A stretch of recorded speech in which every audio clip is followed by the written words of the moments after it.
এই দেশের প্রতিটি ইঞ্চি ইঞ্চিতে ইসলামের হুকুমত কায়েম করার জন্য প্রয়োজনে জীবন দিব, রক্ত দিব, শাহাদাত হব, তারপরে আমরা দেশের মধ্যে ইসলামী হুকুমত কায়েম করে ছাড়বো ইনশাআল্লাহ।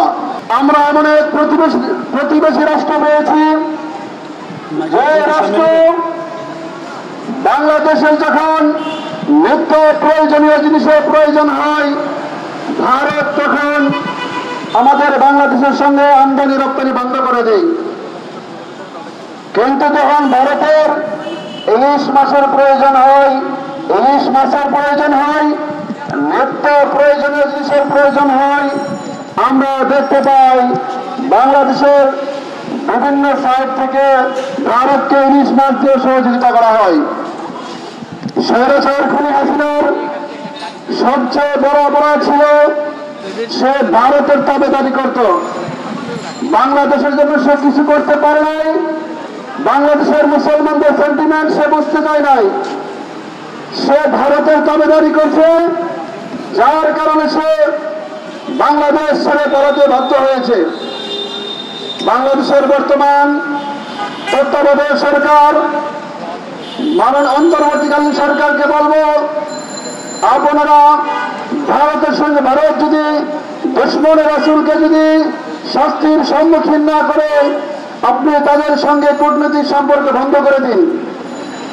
যদি দেশের 18 কোটি মানুষ কোনোভাবে বুঝতে পারে আপনারও ভারতের সঙ্গে তাবেদারি করছেন, এদেশের মানুষ আপনাদেরকেও ছেড়ে কথা বলবে না।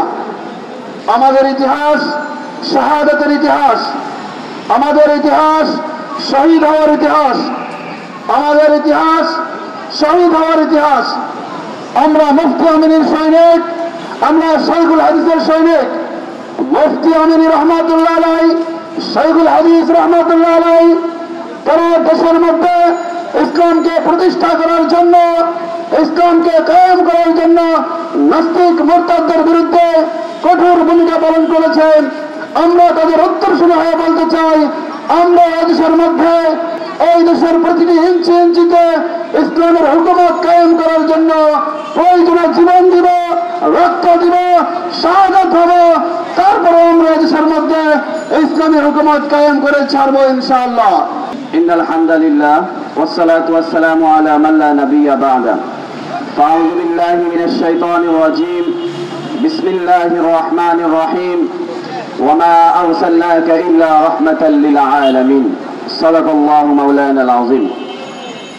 বাংলাদেশের প্রতীক্ষার ছাত্র জনতার হৃদয়ের মণিকুঠার ছাত্র সংগঠন ইসলামী ছাত্র ফোরাম বাংলাদেশ কর্তৃক আয়োজিত আজকের হযরত মুহাম্মদ সাল্লাল্লাহু আলাইহি সাল্লামকে কটূক্তির প্রতিবাদে এবং ইসরায়েল কর্তৃক সর্বগ্রাসী হামলার প্রতিবাদে আজকের মানববন্ধন